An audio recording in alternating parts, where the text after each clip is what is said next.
अब इस पार्ट में हम हाइपोमैनिक एपिसोड डिस्कस कर लेते हैं। वीडियो काफ़ी लंबी हो रही थी, इस वजह से मैनिक उस पार्ट में किया, अब हाइपोमैनिक इसमें करेंगे।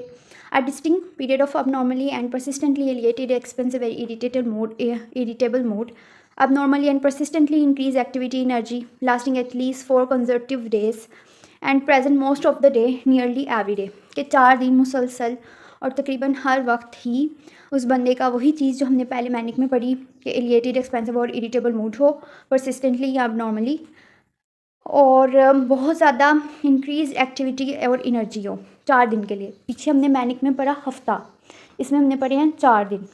ठीक है, ये इसका डिफरेंशियल है कि वो 1 हफ्ते तक चलता है और ये 4 दिन के लिए। अब हाइपोमैनिक एपिसोड में क्या है, वही हमने मूड्स पढ़े हैं ना, इरिटेबल, एक्सपेंसिव या ये वो, परसिस्टेंटली या नॉर्मली एलिएटेड हो, एक्सपेंसिव हो, वो हमारे हैं मूड डिस्टर्बेंस।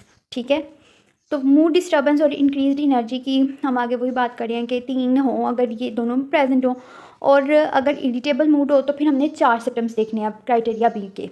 ठीक है, अब क्राइटेरिया बी का वो क्या है, elevated self esteem, grandiosity, decrease need for sleep और talkativeness then usual and pressure to keep talking, flight of idea, subjective experiences, thoughts are racing, distractibility. वही सारी चीज़ें जो हमने पहले डिस्कस की हैं मैनिक फेस में, कि वो इंसान जो उनसे वो काफ़ी अनइम्पॉर्टेंट चीज़ों की तरफ ध्यान देगा, और इवन कि इनकी ये कंडीशन होती है, एक बहुत सी छोटी सी चीज़ भी इनके सामने आ जाए ना, उसकी भी कहानी शुरू कर लेंगे, और उस कहानी से डिस्ट्रैक्ट करने के लिए भी कोई दूसरी चीज़ आ जाएगी उससे भी, कि हर चीज़ की, हर बात की कहानी होती है इनके पास। उसके बाद फिर गोल डायरेक्टेड एक्टिविटीज़ भी होती हैं और साइकोमोटर एगिटेशन भी होती है। ठीक है, और एक्सेसिव गोल डायरेक्टेड के एक बार इन लोगों ने ये सोच लिया ये करना है, फिर काफ़ी ज़िद्दी हो जाते हैं और ज़िद में अपना या दूसरे का नुकसान भी कर बैठते हैं। Excessive involvement in activities that have a high potential और पेनफुल कॉन्सिक्वेंसेस। उसके बाद हम क्राइटेरिया सी पढ़ते हैं।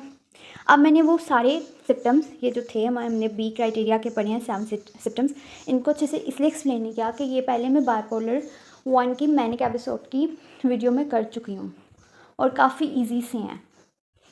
ठीक है, अब अगर मैं केस स्टडी और इनकी मैनिफेस्टेशंस वगैरह एक्सप्लेन करने लगी कि किसकी सूरत में पाए जाते हैं, तो वीडियोस काफ़ी लंबी हो जाएंगी, और मैं चाह रही हूँ कि हाइपोमैनिक के साथ डिप्रेसिव भी इसी पार्ट में हो जाए। ठीक है, तो अब आगे हम पढ़ते हैं criteria C. The episode is associated with unequivocal change in functioning that is uncharacteristics of the individual when not systematic। अब यहाँ पे क्या हमने बात की कि उसकी जो सी डेली फंक्शनिंग जो सी है ना, उसमें एक थोड़ा बहुत डिफरेंस आएगा उसकी यूजुअल फंक्शनिंग से थोड़ा बहुत डिफरेंट आएगा, और हम सिस्टमेटिकली उसको करेक्टराइज कर सकेंगे। और डिस्टर्बेंस, और ये जो हम मूड डिस्टर्बेंस की बात कर रहे हैं और चेंज इन फंक्शनिंग की बात करें, वो ऑब्जर्वेबल होंगी दूसरों से, कि अब ये बोलने बहुत लग गया है, अब ये यहाँ पे भी घूम रहा है, फलाने से भी मिल रहा है, फलाने से भी मिल रहा है, अब इसने इतने पैसे फलानी जगह पे खर्च कर लिए हैं, इतने पैसे यहाँ पे खर्च कर लिए हैं। ये सारी सिम्टम्स जो से हैं इर्द गिर्द के लोगों के लिए ऑब्जर्वेबल होते हैं। किसकी नींद कम हुई है, ये अगर आपके पास इर्द गिर्द कोई बाइपोलर का पेशेंट है, अपनी इस चीज़ का गौर करना है, उसकी नींद का, उसके बोलने का, और वो अपनी मेडिकेशन टाइम पे ले रहा है, क्योंकि उनका फर्स्ट लाइन ट्रीटमेंट मेडिकेशन ही है। और हाइपोमैनिक एपिसोड मजीद अगर हम देखें, the episode is not severe enough to cause marked impairment in social. अब ये इतना स्वेयर नहीं होता कि हम सोशल ऑक्यूपेशनल फंक्शनिंग डिस्टर्ब हो जाए, या फिर नेसेसिटी हो कि इसको हॉस्पिटलाइज करना पड़ रहा है, या साइकोटिक फीचर्स हों इसमें, लेकिन होते हैं। इस बाय डेफिनेशन मैनिक। ठीक है, अब मैनिक और इसमें फर्स्ट डायग्नोस ये था कि मैनिक में 1 वीक होता है और इसमें से 4 डेज़ होते हैं, हाइपोमैनिक में से 4 डेज़ होते हैं। सेकंड मैनिक में ये था कि इतनी नौबत आ जाए, इतनी उसकी सोशल और ऑक्यूपेशनल फंक्शनिंग में इम्पेयरमेंट आ जाए कि उसको हॉस्पिटलाइज करना पड़ जाए। और हाइपोमैनिक में ये है कि हॉस्पिटलाइज करना इतना ज़रूरी ना लगे, ऑल्दो ऑब्जर्वेबल हो दूसरों के लिए, लेकिन इतनी ज़्यादा इम्पेयरमेंट ना हो।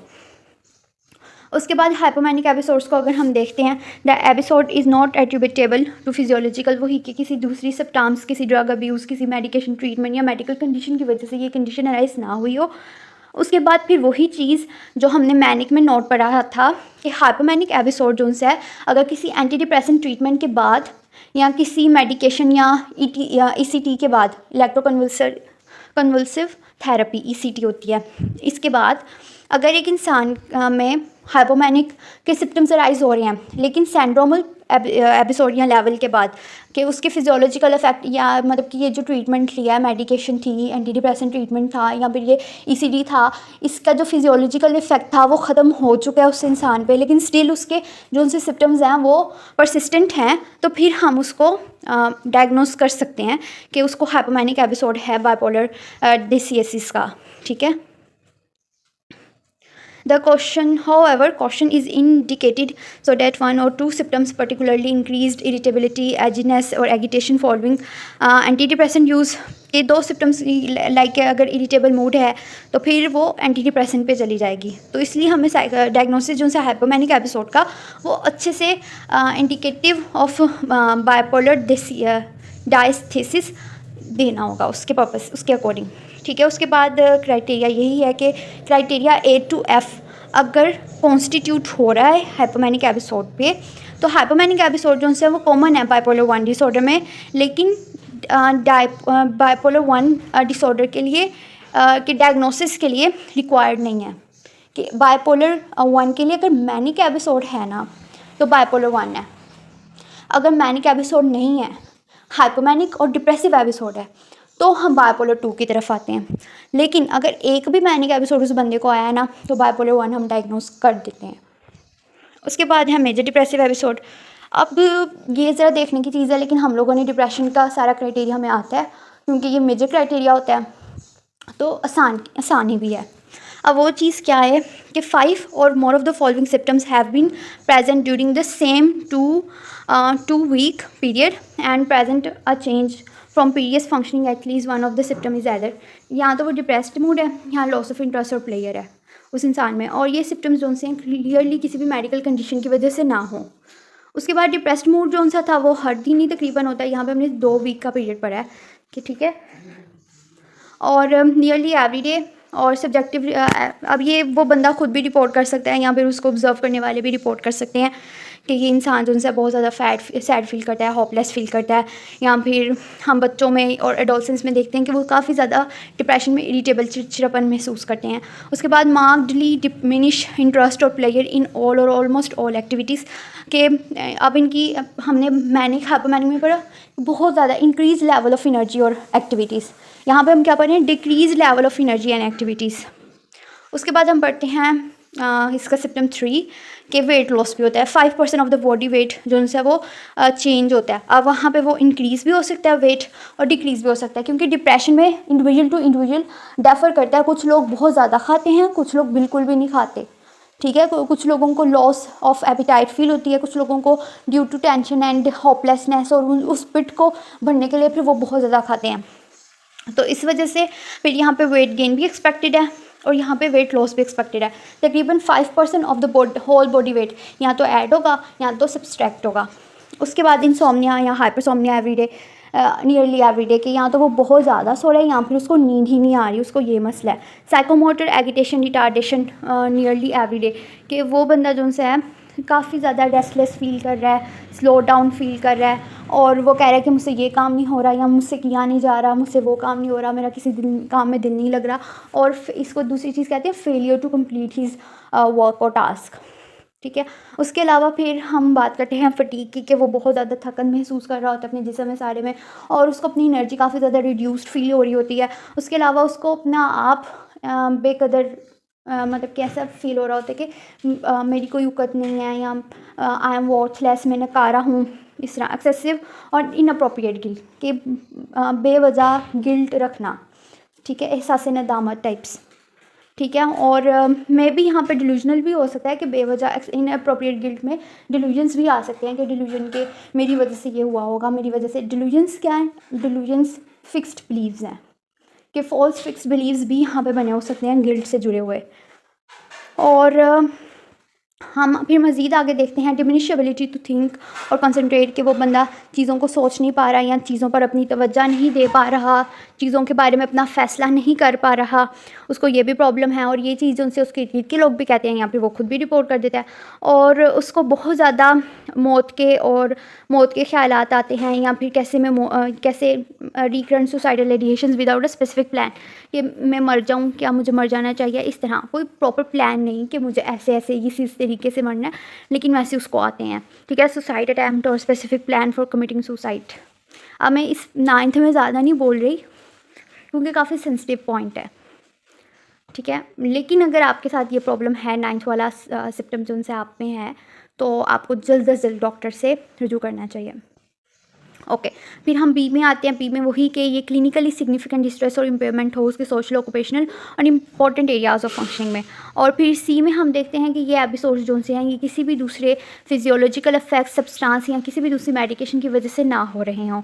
उसके बाद फिर हम नोट है कि ए से सी जो से हैं वो डिप्रेसिव एपिसोड का प्रॉपर एक क्राइटेरिया है जो कि कॉन्स्टिट्यूट होना चाहिए है। और मेजर एपिसोड जो है वो बायपोलर 1 में ज़्यादा कॉमन है, लेकिन वो बायपोलर 1 के लिए डायग्नोसिस के लिए रिक्वायर्ड नहीं है कि बायपोलर 1 के लिए अगर सिर्फ मैनिक एपिसोड है ना, आपने बायपोलर 1 कर देना है। अब बायपोलर 1 में बाकी डिप्रेसिव एपिसोड्स भी आ जाते हैं, हाइपोमैनिक एपिसोड्स भी आ जाते हैं, ठीक है। उसको हम गौर नहीं करेंगे। लेकिन अगर आपको सिर्फ हाइपोमैनिक एपिसोड्स रिपोर्ट हो रही हैं और डिप्रेसिव एपिसोड्स रिपोर्ट हो रही हैं, बायपोलर मैनिक एपिसोड्स नहीं रिपोर्ट हो रहे, तो फिर हम बायपोलर 2 की तरफ जाएंगे। और नोट भी यही है, response to a significant loss, कि अब डिप्रेसिव एपिसोड क्यों हो सकता है। सिग्निफिकेंट लॉस की वजह से, ब्रीवमेंट, फाइनेंशियल रून, के कोई फाइनेंशियली कोई मसला हो गया, कोई नेचुरल डिसास्टर था, कोई सीरियस मेडिकल इलनेस या डिसेबिलिटी थी, कोई दूसरी सैडनेस थी, रूमिनेशन अबाउट द लॉस, के बार बार वही एक कोई जो नुकसान हुआ है वही चीज़ जो सी है वो दिमाग में घूमी जा रही है, उसी के बारे में सोच के, या फिर अब आप सो नहीं रहे, लाइक मैंने बताया ना, इनके इंसोमिया, पुअर एपेटाइट और वेट लॉस जो है, ये सारे क्राइटेरिया एक है।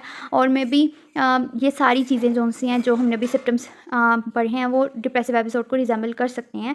और दूसरी चीज़ जो सी वो ये चीज़ है कि ये एपिसोड जो से अंडरस्टैंडेबल है और कंसीडर्ड हैं to appropriate to the loss, कि किसी चीज़ की खो जाने की वजह से या किसी नुकसान की वजह से। तो इस वजह से मेजर डिप्रेसिव एपिसोड जो सा है वो नॉर्मल रिस्पॉन्स भी हो सकता है किसी सिग्निफिकेंट लाइक ब्रीवमेंट का, ठीक है, किसी प्यारे को खो देने का, तो या फिर कोई बहुत बड़ा बिजनेस में नुकसान हुआ है, कोई नेचुरल डिज़ास्टर हुआ है उसके भी। तो इस वजह से जब हमने क्लिनिकल जजमेंट अपनी बनानी है तो हमने उस इंडिविजुअल की हिस्ट्री जो सी है, उसके कल्चरल नॉर्म्स जो सी हैं, उन सबको ही एक कॉन्टेक्स्ट में लेके आना है। और फिर हमने उसकी डिस्ट्रेस के एक्सप्रेशन क्या है और किस कॉन्टेक्स्ट में है, इस चीज़ को अच्छे से देखना है और फिर हम ये डायग्नोस करेंगे।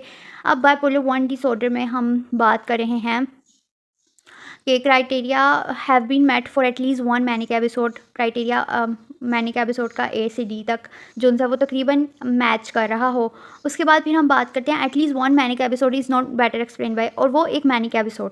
बायपोलर 1 का ये क्या क्राइटेरिया कि एक मैनिक एपिसोड होगा, और वो मैनिक एपिसोड स्किज़ोअफेक्टिव, स्किज़ोफ्रेनिफॉर्म या स्किज़ोफ्रेनिया को पर ना हो, वो अपने आप में हो, ठीक है, कि वो स्किज़ोअफेक्टिव उसको ना एक्सप्लेन कर रहा हो, सुपर इम्पोज्ड ऑन स्किज़ोफ्रेनिया ना हो, कि हम ये ना कहें उसको डिल्यूजन्स भी हो रहे थे, उसको स्किज़ोफ्रेनिफॉर्म भी थी, या उसको ये ऐसा था या वैसा था, या अनस्पेसिफाइड स्किज़ोफ्रेनिया का स्पेक्ट्रम या दूसरे साइकोटिक डिसऑर्डर का स्पेक्ट्रम जो है वो भी उससे मैच ना हो रहा हो, वो बायपोलर 1 मैनिक एपिसोड ही अपने आप में हो पूरे का पूरा। और उसके बाद फिर ये कुछ स्पेसिफायर्स हैं जो कि हम नेक्स्ट वीडियो में करेंगे, और डिफरेंशियल डायग्नोसिस भी हम नेक्स्ट वीडियो में करेंगे। तब तक के लिए मैं आपसे इजाज़त चाहती हूँ। अल्लाह हाफ़िज़।